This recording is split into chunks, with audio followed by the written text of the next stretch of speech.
Funny के flirt के किस्से तो लगातार आते ही रहते हैं। अब एक और सामने आ गया है। कुछ ही दिन पहले जब ये बात हो रही थी, किसी चैनल ने गलत खबर घुमा दी कि ये पुलिस में पकड़ा गया है और इसको जेल हो गया है। अब इसने व्लॉग में आके उसका खंडन किया था और ये कहा था ये सब जो है अफवाह है, और मैंने फोन करके अपने माँ बाप को बताया कि मैं तो ऑलरेडी जिम में हूँ। उसी मौके पे इसने ये भी बताया कि डेल्टा वाली स्टोरी भी है कि मैं जो लड़कियों को लेके वहाँ पे घूमता रहता हूँ, और साथ साथ ये कहा कि ये सब झूठ है, ये सब फैलाई हुई बातें हैं। फनी साहब एक के बाद एक हर चीज को झूठ बताते चले जाओगे तो क्या वो सब चीजें गायब हो जाएंगी या उनके सबूत मिट जाएंगे? अब ऐसे ही एक और लेटर सामने आया है, और ये ऐसा नहीं कि रेडिट पे चला गया या किसी ने वहां पे डाल दिया, वो भी गुमनाम नाम से डाल दिया, ऐसा नहीं है। ये जो डब्बा का व्लॉग है, इस व्लॉग के नीचे कमेंट है। हमें पता है कि जल्दी ही एक कमेंट डिलीट हो जाएगा, तो उसका स्क्रीनशॉट हमारे पास है, वही हम अभी आपको शेयर करेंगे और बताएंगे पूरी बात। आज की चर्चा में आपका स्वागत है। जो लोग चैनल पहली बार आए तो प्लीज सब्सक्राइब कर लें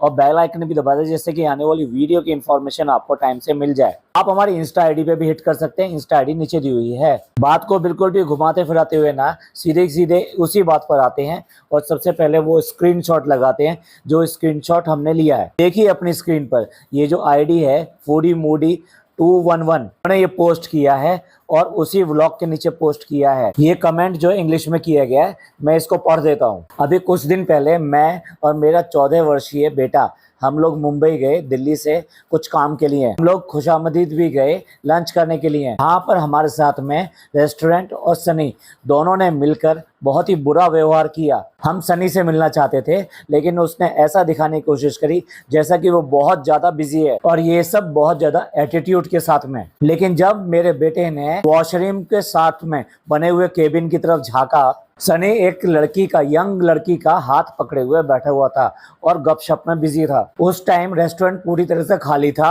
और हम इनके किचन की तरफ चले गए। किचन बहुत ज्यादा अनहाइजीनिक थी और फुल ऑफ कॉकरोच, काफी मक्खियां कुछ मटन और चिकन पे जो कि रॉ रखा हुआ था उसके ऊपर चिपकी हुई थी। किचन की डर्टी कंडीशन को देखते हुए मुझे एकदम उल्टी आ गई सनी के बिल्कुल सामने। उसने उसके बाद हमारा नाम पूछा, और जब उसको ये पता लगा कि हम हिंदू हैं, उन सभी लोगों ने मेरे और मेरे बेटे के साथ में बहुत बुरा बर्ताव करना शुरू कर दिया। ये एक बहुत बड़ा गुनाह है, और इससे पता लगता है कि ये कितने लोग इनह्यूमन हैं, मतलब अमानवीय हैं। मेरा बेटा रेहान से मिलना चाहता था, तो उसने उसका नंबर दिया और साथ में ये प्रॉमिस भी किया कि वो कल मिलेगा, पर उसने कभी भी कॉल रिसीव किया ही नहीं। ये कितना बेशरम और कितना झूठा इंसान है। लास्ट में इसने बड़े बड़े अक्षरों में अपना संदेश जो लिखा वो ये है कि मैं अपनी तरफ से रिकमेंड कर रहे हैं कि कोई भी इनको ना देखे। ये लोग बहुत बेकार के आदमी हैं। ये सिर्फ और सिर्फ पैसा कमा रहे हैं कि लोगों को बेवकूफ बना के और इस तरह की प्रैक्टिस अपना के। कर्म इनके सामने आएगा। नीचे उसने सनी का नाम दे रखा है और साथ में उसका फोन नंबर दे रखा है। लोग जानबूझकर जो फनी का नंबर दिया हुआ है वो दोनों जगह से इरेज कर रहे हैं, लेकिन साथ साथ ये भी बता रहे हैं कि ये दोनों ही जगह जो नंबर दिए गए हैं ये बिल्कुल करेक्ट नंबर हैं और ये फनी के ही नंबर हैं। और कॉल करने पर इस पर नाम आता है खालिद नियाज और ब्रैकेट में सबा लिखा हुआ आता है, जो बेसिकली ट्रू कॉलर की तरफ से आ रहा है। ये भी कहना मुश्किल है कि ये असली नंबर है या नहीं है, क्योंकि ट्रू कॉलर पे कोई भी इस तरह की आईडी सेव करके इस तरह का नंबर डाल सकता है। बट ये नंबर रनिंग में है, व्हाट्सएप भी चल रहा है, व्हाट्सएप पे मैसेज भी जा रहे हैं। तो ये एक खुला हुआ, एक तरह से बिल्कुल खुला पत्र कह लीजिए या खुला कमेंट आया है फनी के अगेंस्ट। ऐसा कहते हैं कि अगर कोई भी बात होती है, यानी हस्बैंड की कोई भी बात होती है, तो सबसे पहले उसकी वाइफ को पता चलती है, और वाइफ की कोई बात होती है तो हस्बैंड को सबसे पहले पता चलती है। इसमें जो लेडी होती है उनकी इंस्टिंक्ट बहुत ज़्यादा मैन से ज़्यादा तेज होती है। कि पत्नी को सबसे पहला आभास होता है इस बात का कि उसका पति उसको डॉज कर रहा है या कोई गलत काम कर रहा है, उसको सबसे पहले पता लग जाता है। पिछले 3-4 अगर व्लॉग देखें आपको, तो डब्बा हमेशा शिकायत करती हुई नजर आएगी कि फनी अब उसकी तरफ ध्यान नहीं दे रहे हैं और बच्चे की तरफ ज़्यादा ध्यान देते हैं। और इस वाले व्लॉग में जो लास्ट व्लॉग आया है उसमें तो क्लियर कट हो, वो भी सबके सामने। नॉर्मली तो ये जो बातें होती हैं वाइफ हस्बैंड के बीच की बात होती है, ये कभी भी बाहर नहीं आती, यानी किसी दूसरे के सामने बात नहीं की जाती है। लेकिन फनी को उसने साफ साफ व्लॉग के अंदर इस बात के लिए ताकीद करी है और बोला है कि फनी अब उससे प्यार नहीं करते। जिन लोगों ने इसका व्लॉग, लेटेस्ट व्लॉग देखा है, उनको याद होगा इसने अगेन ये वाली बात करी है और उसके ऊपर फनी ने सफाई भी दी है। अरे यार, जब तो मैं अकेला था और जब मैं कुछ काम नहीं करता था, मैं तो खाली था, तो तुम्हारे चारों तरफ पृथ्वी की तरह, अर्थ की तरह, सूरज के चारों तरफ चक्कर लगाता रहता था। लेकिन भाई अब मैं कामकाजी आदमी हो गया हूँ, यानी कि अब मेरा रेस्टोरेंट खुल गया है, अब मेरा जिम खुल गया है। ये तो किसी से छिपी हुई बात नहीं है कि फनी रेस्टोरेंट कितना जाता है और कितना घर पे पड़ा रहता है और कितना जिम और ये सब चीजें जाता है। अगर आपने एक बात और नोट करी हो, ये भी इसी सीरीज में है कि अक्सर वो जो फोन पे अकेले ही कुछ ना कुछ करता रहता है और जिसके लिए डब्बा कई बार अपने व्लॉग्स में टोक चुकी है कि फोन में क्या कर रहे हो, फोन में क्या कर रहे हो। अभी 2 व्लॉग पहले ही उसने कहा था, फनी सोने का नाटक मत करो, कोई भी स्क्रीन ऑन करके नहीं सोता है। अब आप समझ सकते हो कि अगर कोई अफेयर या कुछ भी ऐसा होता है तो फोन ही एक ऐसा माध्यम होता है जिसमें सबसे ज्यादा सबूत होते हैं। और यही नहीं, फनी के साथ में ही बात हुई थी कि क्यों करके अपना फोन लेकर वो वॉशरूम में जाता है, टॉयलेट में जाता है और काफी देर वहां पर उस फोन के साथ में क्या करता है, वहां लगा रहता है, काफी टाइम लगाता है। उसने धीरे धीरे करके अपने जितने यार दोस्त थे जो कि रेस्टोरेंट में काम करते थे, उनसे अलग व्यवहार करके, मतलब गंदा व्यवहार करके, साथ साथ उनको टाइम से सैलरी ना देकर, ये टाइम से सैलरी ना देना भी इस बात को दिखाता है कि रेस्टोरेंट की अपनी अर्निंग, अपना बोझ उठाने के लिए काफ़ी नहीं है।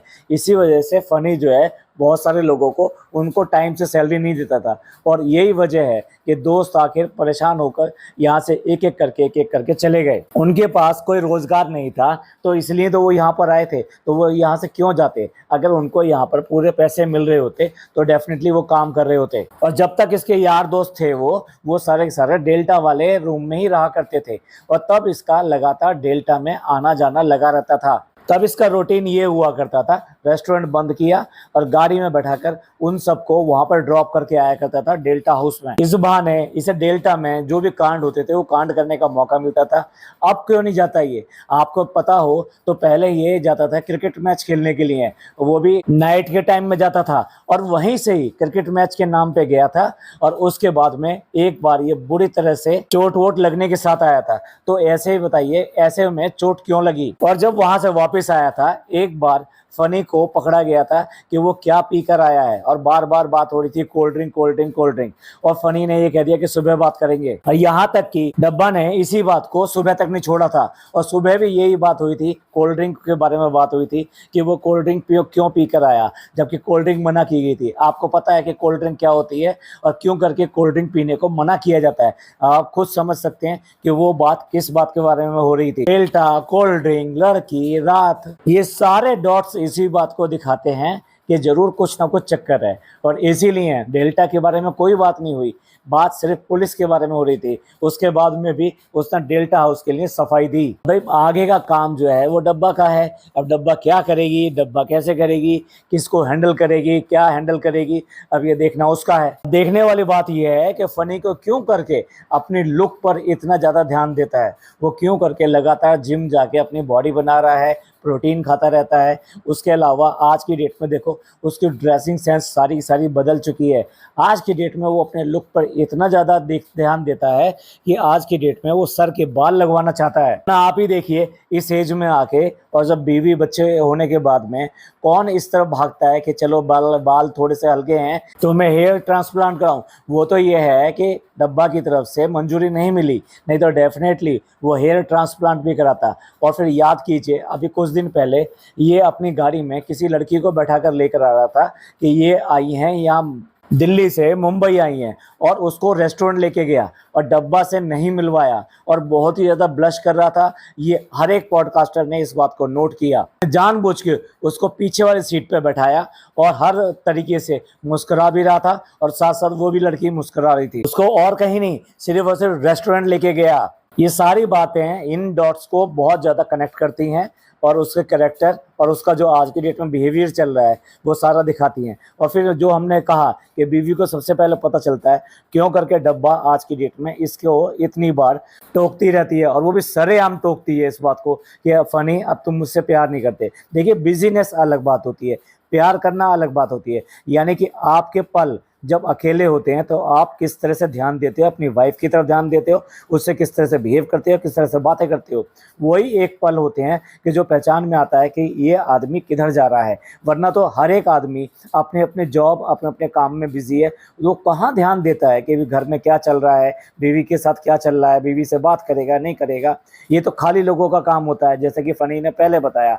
लेकिन काम के साथ में ये सब करना बड़ा मुश्किल होता है। लेकिन घर पे आने के बाद में तो वो काम छोड़ के अपनी बीवी और अपने बच्चों, इन सबको ही ध्यान देता है। तो ऐसे में उसे कहीं ना कहीं नोटिफाई हुआ इस बात के लिए कि वो पहले जैसी तरीके से उससे प्यार नहीं करता है। यही वजह, उसे कोई फर्क नहीं पड़ता ये 400 किलो की हो जाए, 500 किलो की हो जाए, कुछ भी हो जाए, क्योंकि उसकी सारी ज़रूरतें तो इसके पैसे से पूरी हो रही है। उसके अलावा उसको कुछ नहीं चाहिए। उसको ऐसा लगता है जैसे इसको सिर्फ और सिर्फ वाइफ की तरह रखा हुआ है, बाकी सारी ज़रूरतें वो अलग से अपने तरीके से पूरी करता रहता है। चलिए, ये रहा हमारा आज का छोटा सा पॉडकास्ट, जो बेसिकली एक न्यूज़ आई थी। तो चलिए, हमने आपके सामने रखा।